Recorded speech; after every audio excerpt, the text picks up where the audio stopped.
오늘은 레위기 10장 말씀을 중심으로 해서 위임받은 두 제사장의 죽음이라고 하는 제목으로 말씀을 나누겠습니다. 아론의 두 아들이 죽은 사건이죠. 근데 아론은 모세보다 형님이었습니다. 모세보다 3살 많은 형님이었습니다. 이 아론과 모세는 지파로 치면은 레위 지파입니다. 레위의 아들이 셋이 있어요. 맏아들이 게르손, 둘째가 고핫, 셋째가 무라리. 근데 맏아들보다도 하나님이 둘째 고핫을 택하여 가지고 고핫에게 축복을 주셨습니다. 그러니까 이 하나님의 축복과 은혜는 혈통으로 되는 게 아닙니다. 맏아들이라고 더 받고 막내라고 안 받고 그런 거 아니고 하나님이 주시고 싶으신 대로 주시는 겁니다. 하나님의 주권이에요.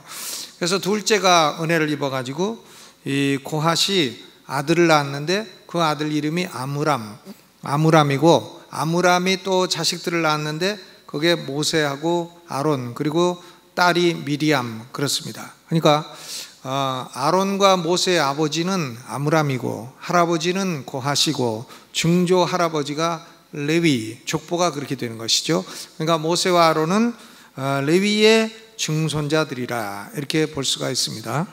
그런데 이 모세하고 아론의 관계는 하나님이 모세를 택하여서 이스라엘 출애굽의 지도자로 사용을 하셨는데 이 모세는 말을 잘 못해요. 그러니까 언변이 둔하다 하니까 하나님이 아론, 내 형 말 잘하니까 내 형 아론이 내 대변인이 될 것이다. 이래가지고 아론이 모세의 대변인이 되었습니다. 그리고 아론은 이스라엘의 첫 번째 대제사장이 되는 영광을 얻게 되었습니다. 그런데 이 아론은 그 부인 이름이 엘리세바예요. 출애굽기 6장 23절을 보면 엘리세바와 결혼을 했다 그랬어요. 그런데 이 아론이 언제 결혼을 했나? 애굽에 있을 때 결혼한 겁니다. 엘리세바하고 결혼을 해가지고 아들을 넷을 두었어요. 넷이 첫째가 나답, 둘째가 아비후, 셋째가 엘르아살, 넷째가 이다말, 그렇습니다. 그런데 이 네 아들 중에서 첫째와 둘째가 불에 타서 죽게 된 겁니다. 레위기 10장 2절에 나답 아비후가 다른 불로 분향하다가 불이 여호와 앞에서 나와서 그들을 삼킴으로 죽게 되었다 그랬어요. 그러니까 아론은 대제사장이 되고 모세의 대변인이 되고 엄청나게 출세를 했는데 출세한 게 그 자식들에게는 좋지 않았어요. 자식 넷 가운데 둘이 아버지 출세로 말미암아 자기들도 같이 출세했다가 죽게 되었습니다. 그러니까 이 세상 살아갈 때는 너무 높게 출세하는 것은 안 좋다 하는 것을 알 수가 있죠. 그러니까 높게 출세하는 것보다는 한 몇 등쯤 되는 게 좋아요? 한 3등이나 4등 그런 게 더 좋다. 저는 뭐 그렇게 생각을 합니다. 그러니까 돈을 벌어도 대재벌보다 동네 부자가 훨씬 좋다는 겁니다. 동네 부자는 뭐 누가 쫓아다니면서 조사하는 사람도 없고 제일 괜찮다 하고 하는 거죠. 동네 부자. 그러니까 여러분 모두 동네 부자 되시기를 주의 이름으로 축원합니다. 대재벌 되면 피곤해요. 그러니까 동네 부자. 또 너무 출세하면은 그 자식들도 피곤합니다. 자식들도요. 근데 조금 덜 출세하면 뭐 자식들도 누가 뭐 쫓아다니지도 않고 그래요. 목사도 너무 유명해가지고 막 1등 너무 큰 게 목사 되면 피곤해요. 하도 공격이 많아서. 근데 어중간한 교회 목사 되면은 좀 덜하죠. 그러니까 군대에서 우리가 배우는 교훈이 그겁니다. 훈련 받을 때 맨 앞줄 쓰지 말고 한 셋째나 넷째 가서 서라. 그럼 터져도 맨 앞에 있는 놈이 터지고 한 셋째 넷째는 안 터지고 넘어가고. 그러니까 참 이 아론이 너무 높게 출세해가지고는 자식들이 죽게 되었어요. 이 나답과 아비후는 제사장들이었습니다. 아버지가 대제사장이고 이 아론의 네 아들들은 다 제사장으로 안수를 받았어요. 그런데 이 사람들은 보통 특권을 가진 사람이 아닙니다. 그리고 남들은 체험할 수 없는 많은 영적인 경험을 가진 사람들이에요. 체험도 많은 사람이고 특권도 많은 사람입니다. 먼저 그들은 아버지가 누구냐? 나답과 아비후의 아버지는 아론이에요. 큰아버지가 누구냐? 모세입니다.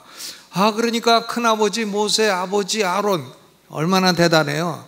어느 사람이요, 할아버지가 대통령이고 아버지는 국무총리다 그러면 그런 사람은 진골성골이죠. 참 진골성골이고 그런 집을 뭐라고 합니까? 뼈대 있는 집안이라. 뼈대가 있는 집안 사람입니다. 이 가문이 훌륭해요. 보통 가문이 아닌 것입니다. 그리고 그들은 인류 역사상 남들은 경험하지 못한, 보통 남들은 결코 경험할 수 없는 그런 비상한 체험을 한 사람들입니다. 출애굽기 24장 9절로 10절에 보니까 모세와 아론과 나답과 아비후와 이스라엘 장로 70인이 올라가서 이스라엘 하나님을 보니 하나님이 이스라엘이 존귀한 자들에게 손을 대지 아니하셨고 그들은 하나님을 보고 먹고 마셨더라 그랬습니다. 그러니까 모세, 아론, 나답, 아비후 그리고 70인 장로가 시내산에 올라간 겁니다. 백성들은 아래에 있고 이들은 시내산에 올라가 가지고는 하나님을 보았어요. 어떻게 보았는지는 모릅니다. 하나님 등을 보았는지 그림자를 보았는지 직접 눈으로 보았는지 어떻게 보았는지 내용은 안 나와 있으니까 몰라요. 모르는데 어쨌든 하나님을 보고 먹고 마셨다. 하나님이 그들을 이스라엘의 존귀한 자로 여기시고 하나님을 보는데도 죽이지 아니하시고 그리고 먹고 마시게 했다. 야, 그 얼마나 대단한 경험입니까? 하나님을 직접 보고 하나님 앞에 먹고 마셨다. 이것은 이 사람들이 천국의 경험을 했다 하는 얘기인 것입니다. 천국에 갔다 온 경험을 한 것이죠. 놀라운 경험입니다. 그리고 또 하나님은 나답과 아비후를 위해서 특별한 옷을 지어 입히셨어요. 제사장복. 그러니까 출애굽기 28장 40절로 43절에 보니까 속옷도 특별한 옷을 입어 고위라고 불리우는 특별한 옷을 입고 그리고 또 흰색 원피스를 딱 입어 흰색 원피스, 흰색 속옷을 딱 입고 그리고 띠를 띠고 그러니까 사람이 참 흰색 원피스 쫙 입고 남자가 띠를 딱 띠고 다니고 거기다 모자, 고깔 모자 딱 쓰고 다니면은 얼마나 멋있겠어요. 그러니까 제사장 의복을 입혀가지고 영화롭고 아름답게 했습니다. 하나님이 나답과 아비후를 영화롭고 아름다운 존재로 만들어 주셨습니다. 그리고 레위기 8장에서는 온 이스라엘 회중이 회막문 앞에 모여서 보고 있는 가운데에 7일 동안 거룩한 안수식을 경험을 했어요. 안수를 받았습니다. 7일 동안. 그리고 공적인 제사장으로 위임을 받아서 레위기 9장에 가서는 첫 번째 제사장으로 직무를 수행합니다.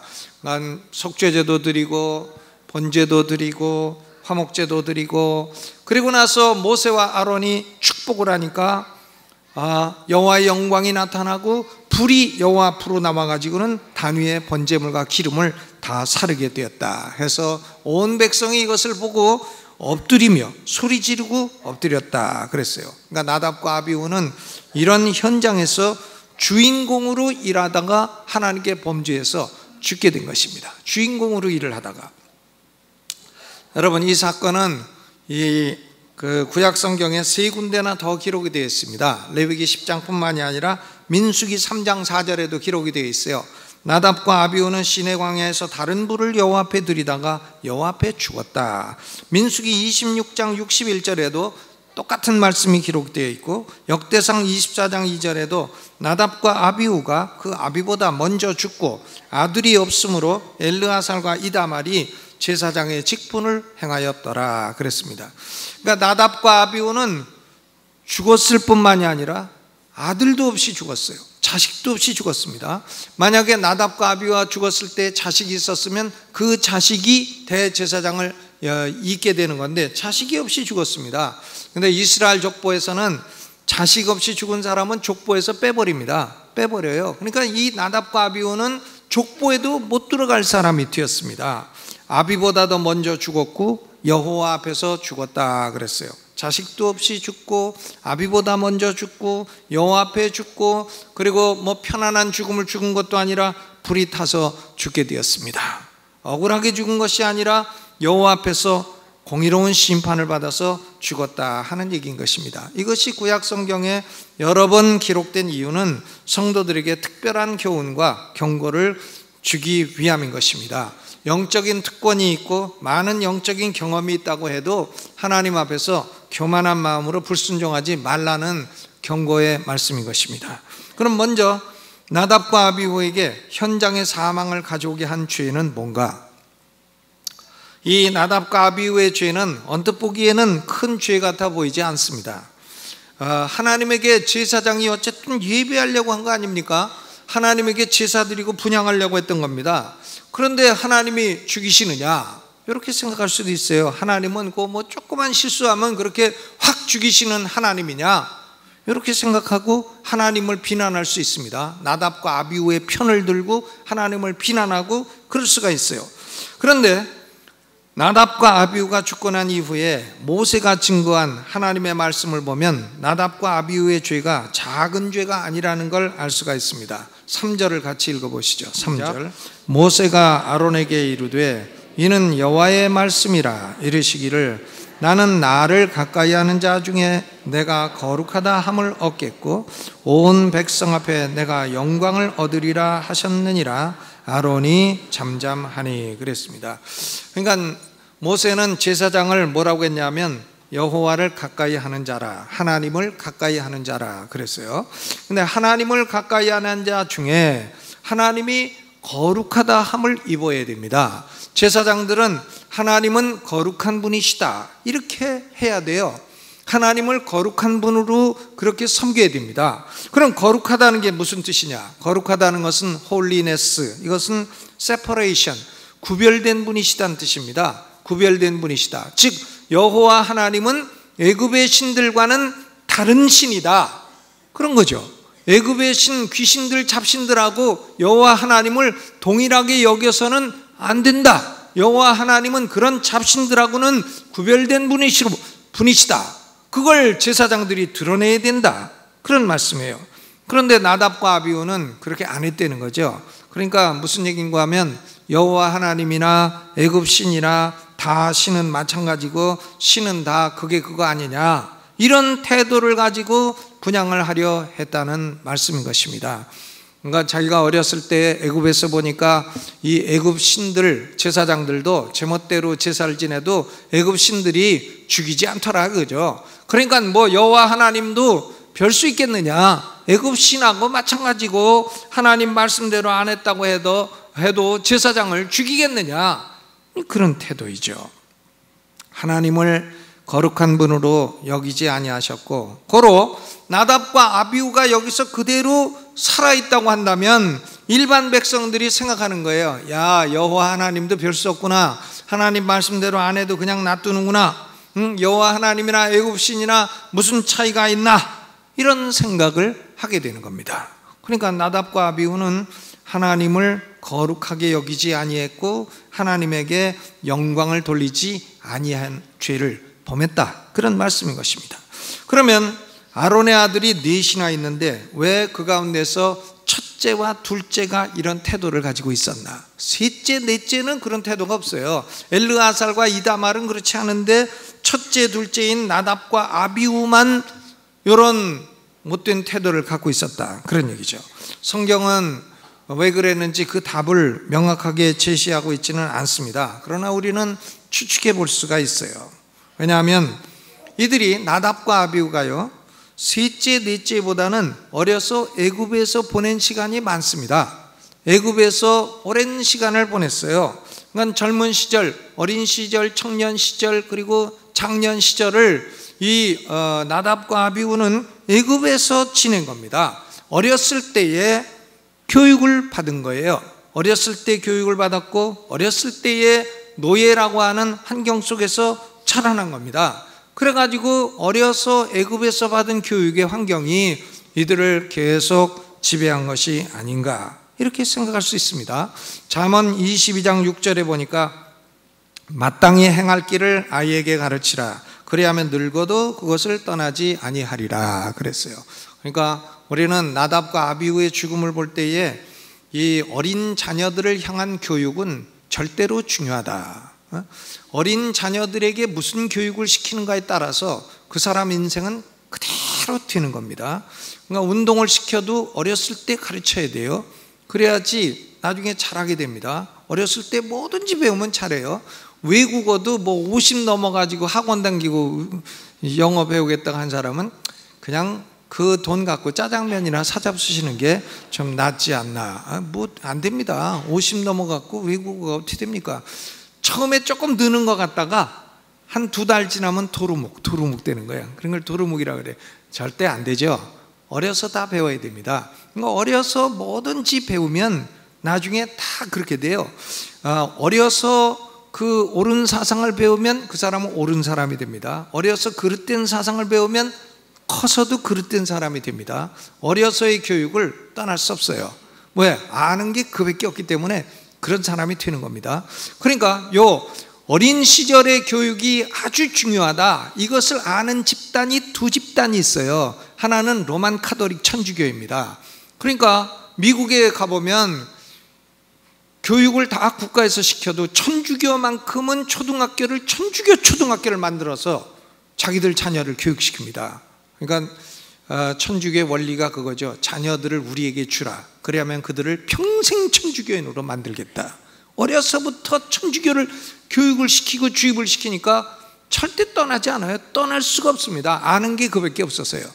떠나지 않습니다. 그리고 또 한 집단이 뭔가 하면 공산주의자들이죠. 공산주의자들은 어려서부터 딱 모아가지고 한꺼번에 공산주의 사상교육을 시키게 되면 그건 절대로 그 아이들은 나중에 커도 공산주의 전사가 되지 자유민주주의 시민이 되지 않습니다.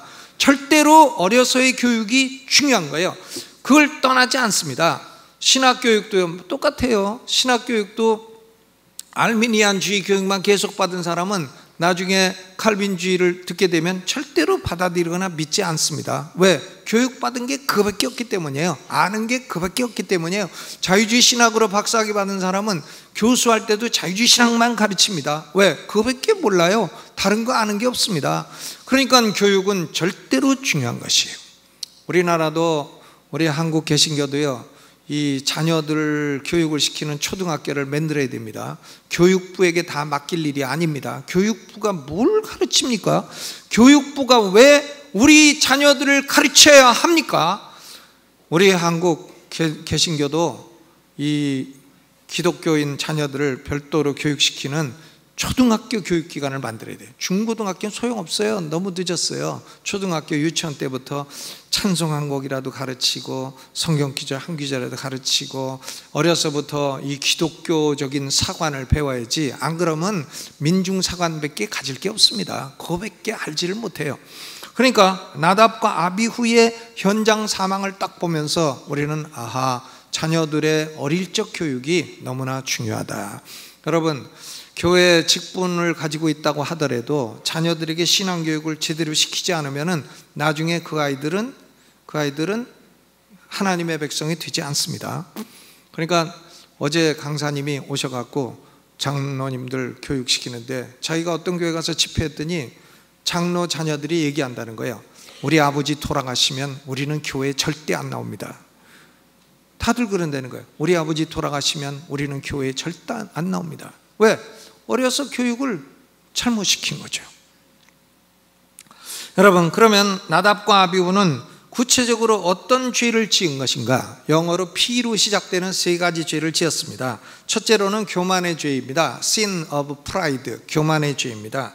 그러니까 하나님이 정해놓으신 방식대로 하나님에게 접근해야 되는데 하나님이 인정하지 않으신 방식대로, 자기들 마음대로 나온 방식대로 하나님에게 함부로 접근하려고 한 것입니다.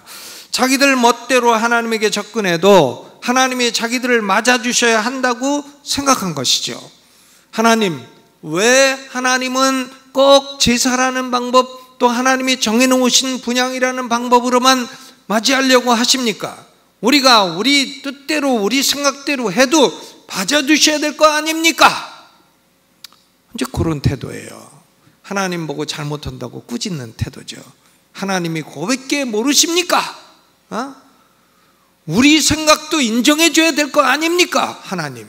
이제 이런 거죠. 그러니까 자기들이 하나님보다 더 똑똑하다 이거죠. 하나님 위에 딱 올라가 있습니다.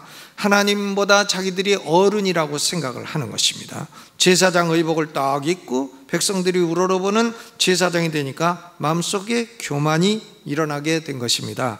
야고보서 4장 6절에 하나님이 교만한 자를 물리치시고 겸손한 자에게 은혜를 주신다 하였느니라. 베드로전서 5장 5절에도 하나님이 교만한 자를 대적하신다 그랬어요. 그러니까 여러분, 이 나답과 아비후는 교만한 마음을 가지고 있었습니다. 우리 성도들이 어떻게 하면 하나님의 축복을 경험하나 교만한 마음을 버려야 됩니다. 교만한 마음만 버리고 항상 겸손한 자세를 가지면 그 사람 앞길은 다 형통하게 잘 되게 돼 있어요. 그런데 교만한 태도와 말과 언어 행실을 갖게 되면 제가 예언컨대 그 사람은 조만간 꼬꾸라지게 돼 있습니다. 여러분, 예수 그리스도 이외에 다른 길로 하나님에게 접근하려고 하는 세상의 모든 종교들은 그 근원이 인간의 교만에 있는 것입니다. 바벨탑도 인간이 우리 노력으로 하나님에게 가겠다 그런 거 아닙니까? 세상 모든 종교는 하나님이 정해놓으신 방식이 아니라 우리가 정해놓은 방식대로 하나님에게 갈 테니까 받아주시오. 왜 하나님은 그것도 못하십니까? 하나님의 수준이 그거밖에 안 됩니까? 이러고 하나님을 꾸짖는 거죠. 그러니까 그 근원은 모두 인간의 교만에 있는 겁니다. 하나님은 인간의 다양성을 인정해 주셔야 될 거 아닙니까? 다양성. 왜 하나님이 정해놓으신 방식대로만 오라고 하십니까? 하나님 참 모자라십니다. 이제 그런 얘기죠. 여러분, 그러니까 세상의 모든 종교는요, 그 근원이 인간의 교만에 있습니다. 그러나 그 결국은 영원한 사망, 영원한 멸망, 지옥입니다. 이 세상의 모든 종교들이 다 하나님께로 가는 각각 다른 길이라고 말하고 가르치는 소위 종교다원주의는 이것은 나답과 아비후의 후예들입니다. 나답, 아비후를 따르는 사람들이에요. 그 사람들의 결국은 불이 나와서 결국 그들은 멸망할 것이다. That's it. 그 이상이 없는 거죠. 여러분, 그러니까 이 나답과 아비후는 프라이드의 죄, 두 번째는 건방짐의 죄입니다. Sin of presumption. 건방져요. 나답과 아비후는 제사장이에요. 대제사장은 누구냐? 자기 아버지예요. 아론이 대제사장이에요. 분향할 일이 있으면 하나님이 대제사장 보고 하라고 하지 제사장인 아들들 보고 하라고 하지 않습니다. 그런데 아들들이 아버지를 싹 깔아뭉갠 겁니다. 아버지가 대제사장이지만 아버지가 뭐 똑바로 합니까? 이러고서는 자기들이 분향하려고 나갔다 이겁니다. 얼마나 건방진 짓이에요. 나답과 아비후 이 제사장이 대제사장을 딱 무시하고 불쑥 나서가지고 분향을 한 것입니다. 건방진 태도이죠.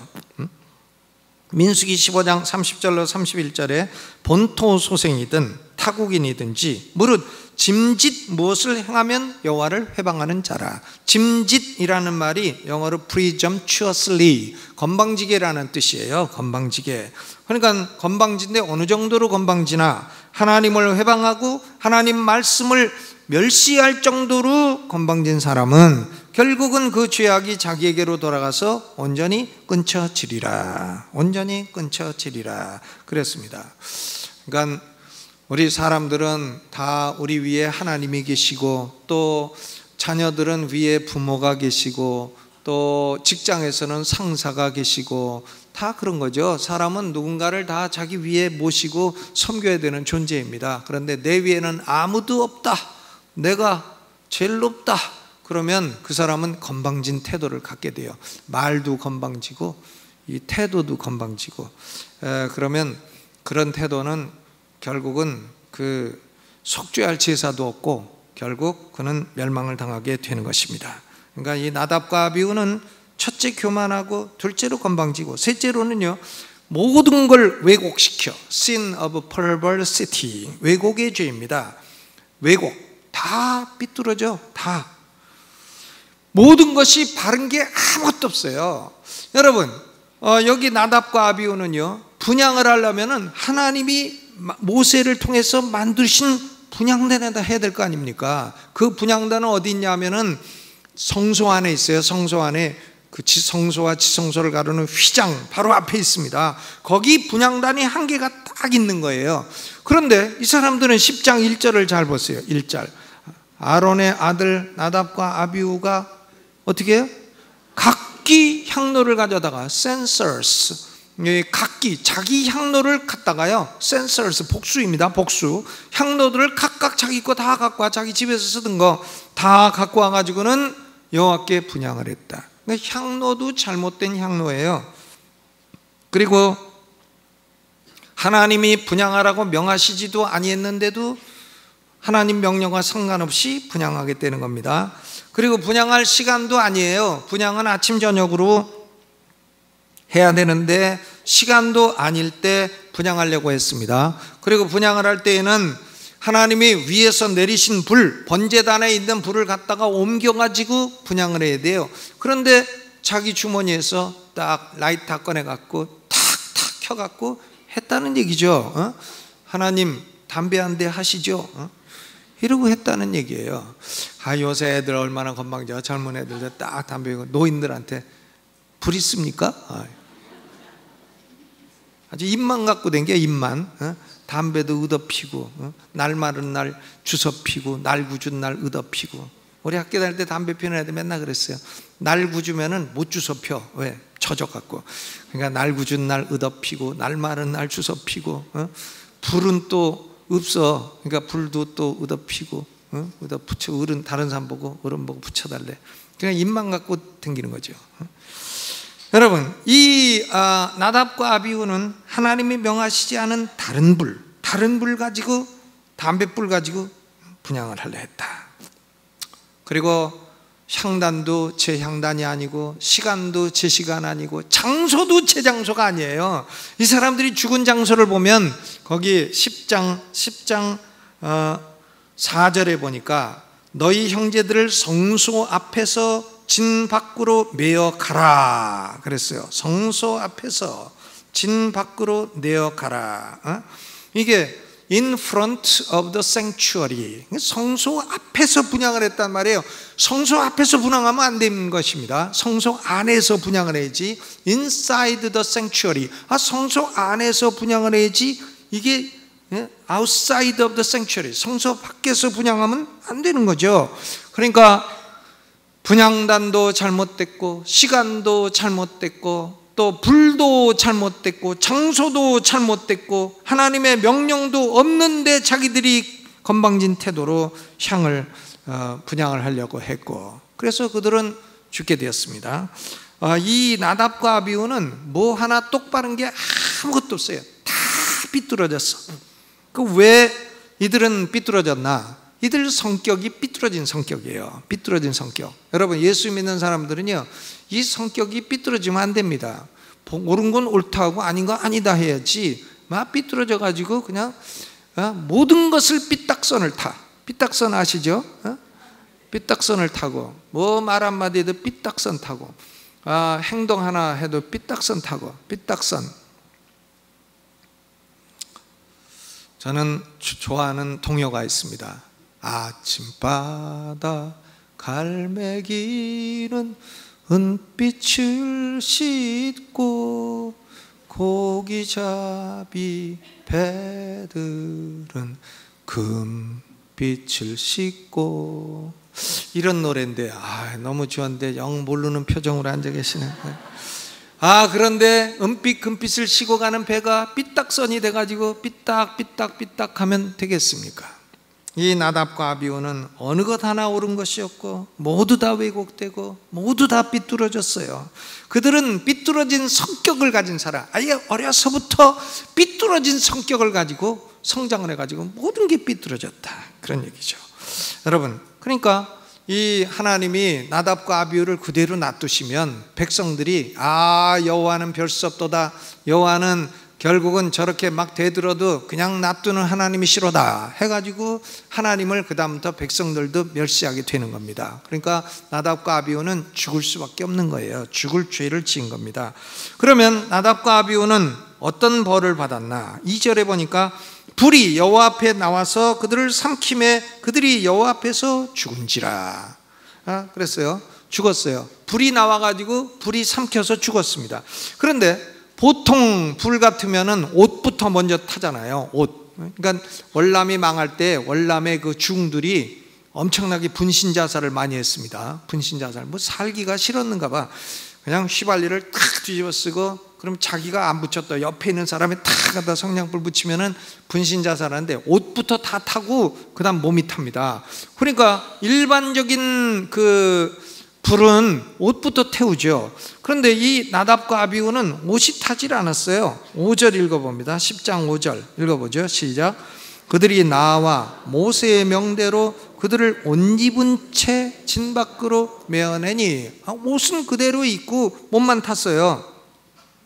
그러니까 그들에게 불이 붙은 것은 우연히 불 붙은 것이 아니라 하나님의 심판으로 불이 삼키게 되었다 하는 것을 알 수가 있습니다. 여러분, 그들을 삼킨 불은 레위기 9장 24절 불하고 똑같은 불이에요. 24절 읽어보죠. 불이 여호와 앞에서 나와 단 위의 제물과 기름을 사른지라 온 백성이 이를 보고 소리 지르며 엎드렸더라. 똑같은 불이, 어떤 불은 제물을 사르는 불이 되고 어떤 불은 사람을 사르는 불이 되었습니다. 여러분, 이 불이 여호와 앞에 나와가지고 번제물을 살았다. 그 얘기는 뭔가 하면 하나님이 그 제사를 받으셨다는 거예요. 하나님이 그 제사를 받으셨다. 그러니까 여호와 하나님이 예수 그리스도의 십자가 희생을 받아주셨다, 그런 얘기예요. 예수님이 십자가에서 죽으시고 아버지여, 아버지의 택한 백성들, 아버지께서 내게 주신 백성들의 죄값을 내가 다 갚았나이다 할 때에 하나님이 내 제사를 내가 연납했다, 그런 의미예요. 불이 제물을 사른 건 그런 의미입니다. 그러니까 예수 그리스도의 속죄만이 참된 속죄로 하나님이 인정해 주시고, 예수 그리스도를 통해서 하나님에게 나오는 사람들만 하나님이 받아주신다고 하는 그런 의미가, 이게 복음입니다. 그런데 이 복음을 거부하고 다른 불로, 다른 방법으로 하나님에게 나오는 사람에게는 하나님의 불은 멸망의 심판의 불이 된다는 것입니다. 여러분, 복음이 뭡니까? 죄인들이 예수 믿으면 죄 용서받고 영생 얻고 죽어도 천국 가고, 그리고 성령이 그 마음속에 들어가서 평생 성령의 인도를 받으며 살게 된다. 그게 복음이에요. 그런데 이걸 반대로 딱 뒤집게 되면 어떻게 되냐면, 예수를 안 믿으면 죄 용서도 못 받고, 그 다음에 죽어도 천국도 못 가고, 성령도 안 계시고 맨 귀신에게만 끌려 살다가 그리고 영원한 벌을 받게 된다. 그겁니다. 복음이라는 것은 축복된 말씀이지만 탁 뒤집으면 엄청나게 무서운 심판의 말씀이 되는 겁니다. 똑같은 하나님의 불이라도 어떤 사람에게는 구원이 되고 어떤 사람에게는 심판이 된다는 말씀인 것이죠. 여러분, 그들이 여호와 앞에 죽었다는 말씀은 하나님이 보시는 앞에서 공의로운 심판을 받았다는 거예요. 그들이 받은 죄값은 합당한 죄값이었다, 그런 말씀인 것입니다. 죄값은 사망이라. 이것은 하나님이 지금도 온 우주를 다스리시는 대원리인 것입니다. 죄를 그대로 가지고 있고 그리고 예수를 거부하는 사람은 자기의 죄값은 사망인데 죽어서 영원한 지옥불에 떨어지는 그런 사망인 것이에요. 이것이 합당한 그런 하나님의 벌인 것입니다. 그런데 이 나답과 아비후가 죽었는데 아론의 반응은 어땠나? 아버지의 반응은 어땠나? 3절 후반에 보니까 아론은 잠잠하더라.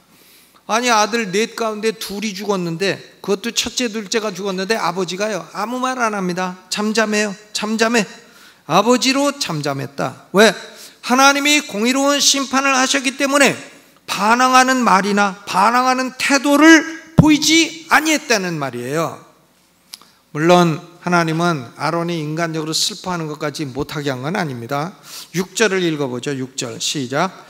모세가 아론과 그 아들 엘르아살과 이다말에게 이르되 너희는 머리를 풀거나 옷을 찢지 말아서 너희 죽음을 면하고 여호와의 진노가 온 회중에게 미침을 명케하라. 오직 너희 형제 이스라엘 온 족속이 여호와의 치신 불로 인하여 슬퍼할 것이니라 그랬어요. 여러분, 나답과 아비후가 죽었는데 아버지인 아론이 모자를 탁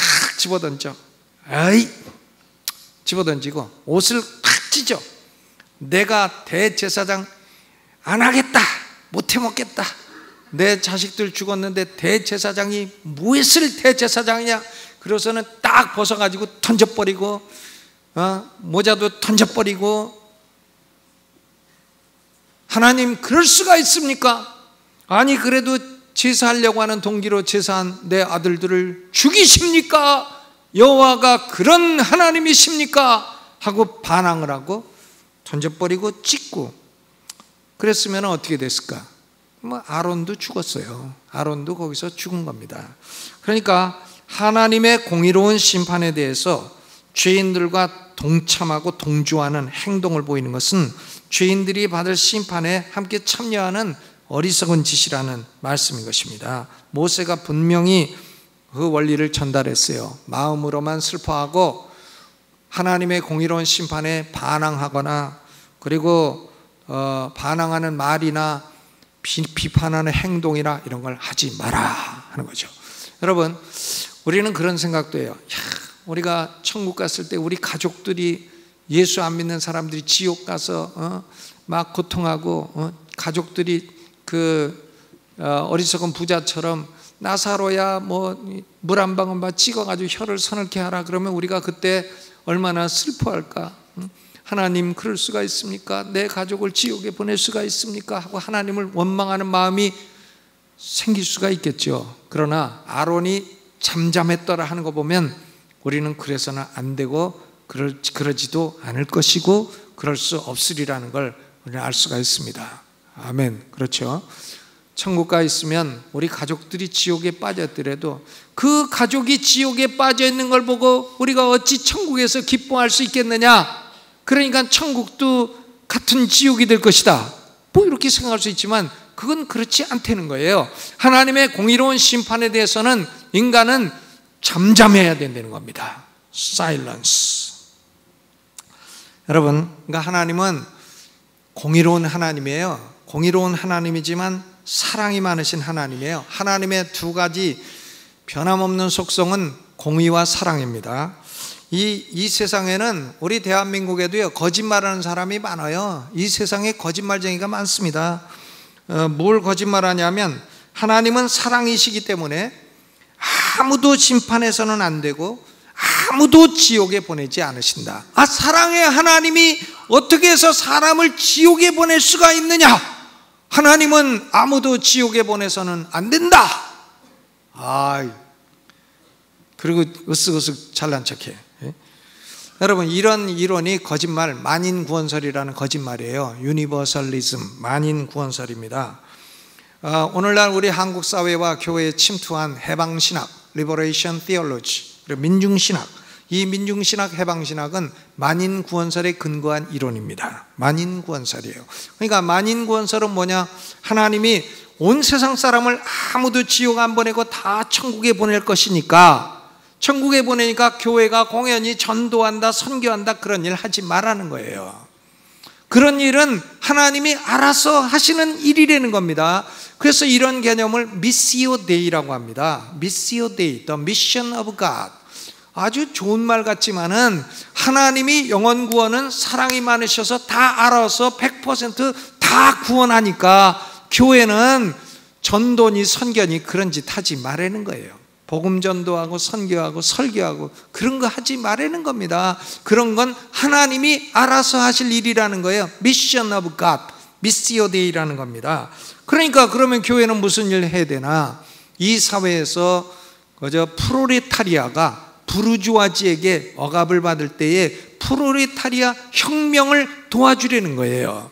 프롤레타리아들이 혁명을 일으키고 세계 곳곳에서 공산혁명을 일으킬 때에 교회는 헌금을 가지고 그들을 지원하라는 겁니다. 이게 해방신학이에요. 이것이 남미 신부 구스타보 구티에레즈라고 하는 그 신부로부터 나온 사상인 것입니다. 이걸 한국 사람들이 받아들였어요. 이게 민중신학입니다. 오늘날 대한민국은 민중신학이 95% 지배하고 있어요. 그러나 진리는 다수결이라고, 진리가 아닙니다. 복음 진리는 다수결로 되는 게 아니에요. 여러분, 만인구원설은 결국은 막수주의하고 결합이 딱 된 거예요. 그러니까 이 해방신학, 민중신학은 자유주의신학, 리버럴리즘에다가 거기다가 유니버설리즘, 만인구원설에다가 그 다음 막시즘, 이 세 가지가 결합되어 나온 것입니다. 그러니까 교회는 막스주의 프롤레타리아 해방운동을 돕고 교회 성도들이 낸 헌금은 그걸 가지고 프롤레타리아 해방운동에 도와줘야 된다. 이게 WCC가 1961년 뉴델리 대회 때부터 채택한 개념인 것입니다. 이걸 뭐라고 하나? 휴머나이제이션, 인간화라고 합니다. 인간화, 아주 사람 속이기 똑 좋은 단어를 쓰는 겁니다. 그러니까 여러분, 이 참 막스주의자들도요, 사용하는 용어가, 막스주의자들이 제일 많이 사용하는 용어가 휴머니즘이에요. 인본주의, 인간 중심이란 단어예요. 휴머니즘, 그리고 내셔널리즘, 민족주의입니다. 민족끼리 해야 된다. 공산주의자들은요, 애비애미도 없고 민족도 없습니다. 축창 들고 아버지 어머니도 다 찔러 죽이는 게 공산주의자들이에요. 그런데 싹 겉으로는 내셔널리즘, 휴머니즘 딱 걸고 나오죠. 여러분, 그래가지고 이 해방신학, 민중신학이 오늘 우리 사회를 지배하고 있고, 오늘 우리 사회에 이런 사람들이 90%가 넘습니다. 그러나 진리는 다수결로 되는 게 아니에요. 이런 사람들은 하나님은 사랑만 강조하지 하나님은 공의로운 분이라는 걸 무시하는 겁니다. 하나님은 죄를 그대로 두시고 천국에서 받아주시는 하나님이 아니에요. 그러면 하나님의 공의는 완전히 무너지게 되는 겁니다. 판사가 예를 들어서 판사가요, 살인한 사람을 내가 사랑이 많으니까 너는 풀어준다, 무죄. 그러면 공의가 어떻게 했어요? 판사가 간첩을 잡아다가 놨는데 요즘 간첩이 어디 있어요? 이러고선 다 풀어줘. 사랑, 민족끼리 사랑. 그러면 공의가 어떻게 서겠습니까? 대한민국은 사랑은 많은 나라인지 몰라도 공의가 서지 않아 갖고 망하는 나라가 되는 겁니다. 하나님의 원리는 사랑과 공의, 이 사회를 지키는 원리도 사랑과 공의, 두 가지죠. 하나님은 우리의 죄에 대해서는 반드시 심판하시는 하나님이시지만, 하나님의 택한 백성들은 하나님이 특별히 독생자를 보내어 가지고는 십자가에서 그 죄값을 다 갚게 하시고 예수를 믿게 하시고, 그래서 예수를 믿은 그 믿음으로 구원하시고 그 죄값을 예수님에게 대신 얹어 치르게 하시고 죄를 용서해 주시고 천국에서 받아주시는 겁니다. 그러니까 십자가는 하나님의 공의와 사랑이 결합된 하나님의 지혜예요. 세상 사람들 십자가를 아주 어리석은 거라고 여기지만 구원받은 우리에게는 하나님의 위대한 지혜인 것입니다. 공의와 사랑이 딱 결합된 위대한 지혜예요. 오늘날 사람들이 무슨 역사관 뭐라고 하는데 대부분 민중사관이에요. 대부분 해방신학입니다. 그 근원은 신학에 있어요. 신학. 그 근원을, 신학을 말하는 사람들은 근원이 마귀인 것입니다. 그러니까 우리는 정신 차려야 되죠. 정신 차려야 됩니다. 여러분, 하나님은 공의로운 하나님이실 뿐만이 아니라 사랑이 있는 하나님이에요.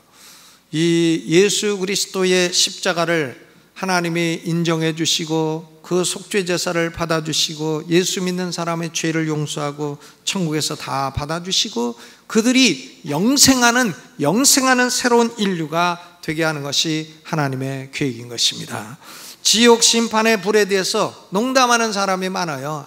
지옥 가면 내 친구들 많다, 지옥에 우리 가족들도 많다, 그러니까 난 지옥 가겠다. 여러분, 같은 가족이라도 100만 원만 떼어먹으면 원수 되는데 같은 지옥에서 무슨 친구가 됩니까? 지옥에서 다 벌 받는 데서 무슨 친구가 된다는 그런 농담을 합니까? 그러니까 그런 것은 소돔 고모라 멸망할 때에 롯의 사위와 같은 그런 종류의 사람이에요. 영혼을 걸고 농담하는 사람인 것입니다. 사람의 영혼의 결론을 짓겠어요. 이제 사람의 영혼의 교만과 건방짐, pride and presumption, 교만과 건방짐이 지배해가지고 진리와 복음을 perversity, 왜곡을 하게 되면 그 사람에게는 멸망밖에는 오는 게 없습니다. 예수 그리스도의 복음을 믿고 순종하는 사람에게는 하나님의 무서운 불이라고 할지라도 그것이 영광스러운 하나님의 임재가 되는 겁니다. 레위기 9장 24절, 하나님의 불이 우리에게는 영광스러운 축복이 되는 것입니다. 아론의 자손이라는 혈통도 중요하지 않아요. 혈통 중요하지 않아요. 아버지가 목사였다 중요하지 않아요. 목사 자식이 이상한 사람 되는 경우 많이 있죠. 혈통 중요하지 않아요. 제사장이라는 직분도 중요하지 않아요. 직분 중요하지 않습니다. 하나님이 직분 존중합니까? 예배를 드리고 있다는 행동 자체도 결정적인 게 아닙니다. 오로지 사람의 마음으로 예수 그리스도의 복음을 헛되이 믿지 말고 진실로 믿는 것이 중요합니다. 마음으로 믿어 의에 이르고 입으로 시인하여 구원에 이르느니라. 아멘. 여러분, 우리는 마음으로 다른 거 믿을 거 없죠. 하나님 말씀 딱 믿으시고, 그리고 영혼의 하나님 말씀에 순종하는 영혼을 가지고 살아가셔서 이 세상에서도 복받고 내세에서도 영원한 복받는 여러분 다 되시기를 주님의 이름으로 축원합니다.